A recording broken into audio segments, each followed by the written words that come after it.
Hello everyone and welcome to Saminator's Blackbookers episode number 3. We've got a big episode coming up with 9 Blackbookers to look at. Before we look at those, we've got to look back at the results from the first week of Saminator's Blackbookers having their next run after we've blackbooked them. There was 2 Blackbookers, Chicago Blues and also Huey's Spirit. Chicago Blues ran 5th, Huey's Spirit ran 9th. That result sheet should seem pretty self-explanatory. In terms of the back on the far right, that's when, if they've got the right setup, they'd get a tick, or if they don't, we give them a cross. So once again, a reminder, the right setup is they must be up in distance or staying at the same distance, and they must map to settle on speed. So I think Huey's Spirit was back in distance, and I didn't know where Chicago Blues was going to map, so they were both a just watch, and lucky we just watched them because Chicago Blues ran all right. Huey's Spirit finished about 9 lengths off the winner yesterday at Warrnambool. A reminder of how we blackbook horses using the Saminator Blackbook formula. They must be in the top half of last 200 metres for their particular race. We get rid of the fastest last 200 metres and the winner. They must finish within 3 lengths of the winner, either first or second up, and they must be very strong after the post.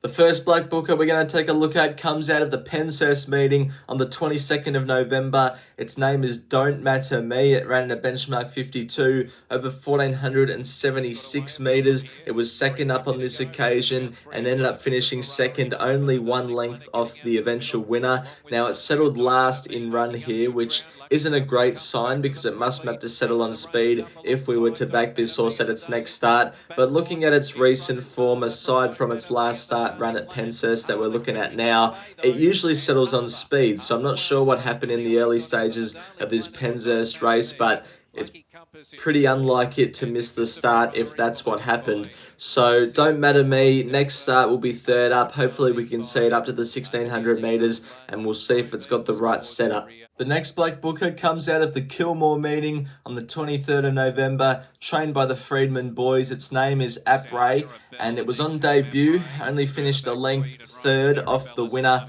Arabella Star.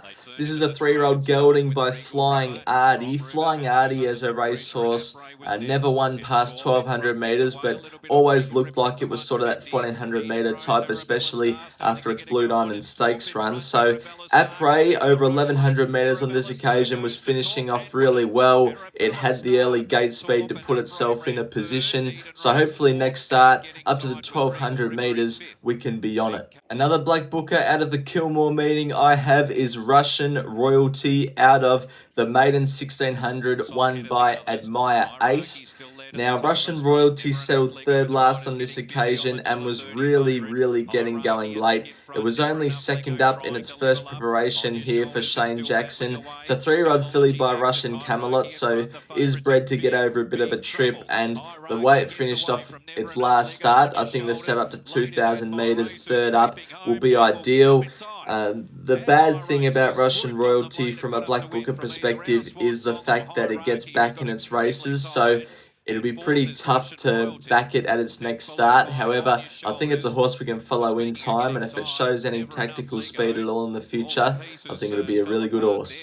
Now moving to Ararat, out of the benchmark 56 1,600 metre race, going to Blackbook, a horse called Ricky Runs, who was second up on this occasion and ran second, only beaten a half a length. It was a very good run. It's in the blue with the white spades, and look, in the early stages of this race, he wanted to over-race a little bit, do things wrong.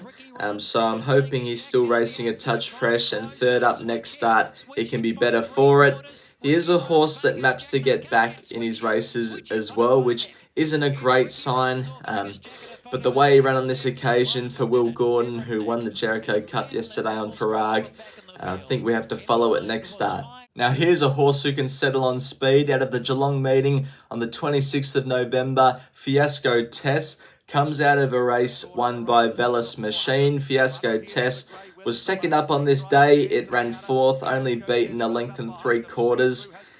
The only bad thing about Fiasco Tess is that it's a 7-year-old with the 47 starts, so it's found its mark, but that doesn't mean it can't win its next start. Like I said before, it has got the ability to put itself on speed, and I'm hoping next start maybe out to the 1550 in Adelaide or the 1600 metres down here in Victoria somewhere. Fiasco Tess for the Matt Laurie stable can put herself in a position and be very hard to beat third up. Now looking at the Mornington meeting last Thursday, got a black booker out of there. Its name is Coco. It comes out of the Fillies and Mares Maiden 1200, won by Path to Profit.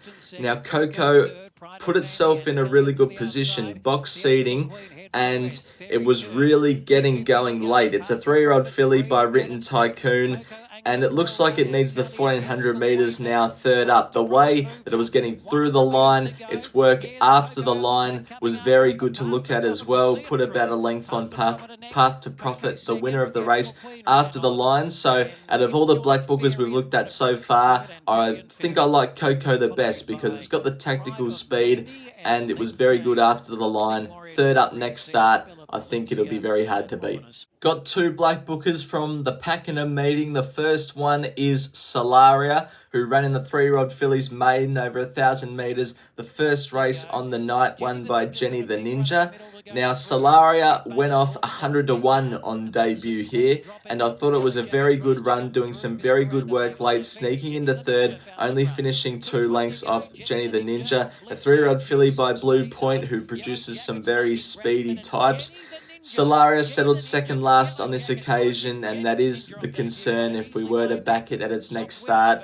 Needs to map to settle on speed if we want to back it. So where does it get to from a map perspective? Probably gonna have to go back and watch the start of the Pakenham race again to see if there's any little indication that it's got tactical speed. But Solaria looks like a good horse judging off its debut. A very interesting runner out of the third race on the night was Aqua Storm, who was well backed in and started favourite in the main 1400, won by Angie Marie.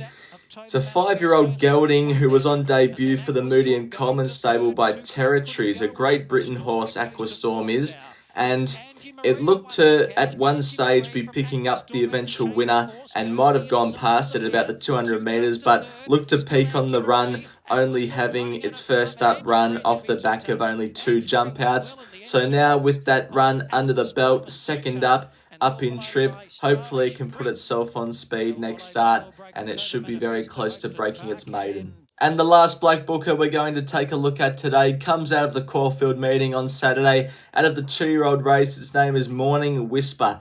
For Kieran Ma, it was ridden by Ethan Brown on this occasion. It settled midfield. It's a very, very well-bred 2-year-old filly by Written Tycoon out of the dam Cooey Rup. Cooey Rup produced Cora Lynn, who got to a pretty high level in the Yulong Silks.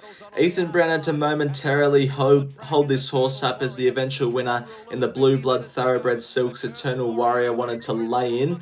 Then Morning Whisper got to the outside, started to build up the revs, and was the best of anything after the post. So whether they put this horse away now and target a Golden Slipper, or whether they push on with this horse's preparation, I'm not too sure. But if they decide to push on, I think that we can back it at its next start. Let's now take a look at the current black book we have. Right at the top, we've got a horse accepted for the Caulfield Heath track on Wednesday. Its name is Holla Amigos. Now we need to decide if it has the right setup. We black booked it out of a 1400 metre race. It's running on Wednesday over 1500 metres. So that's a tick.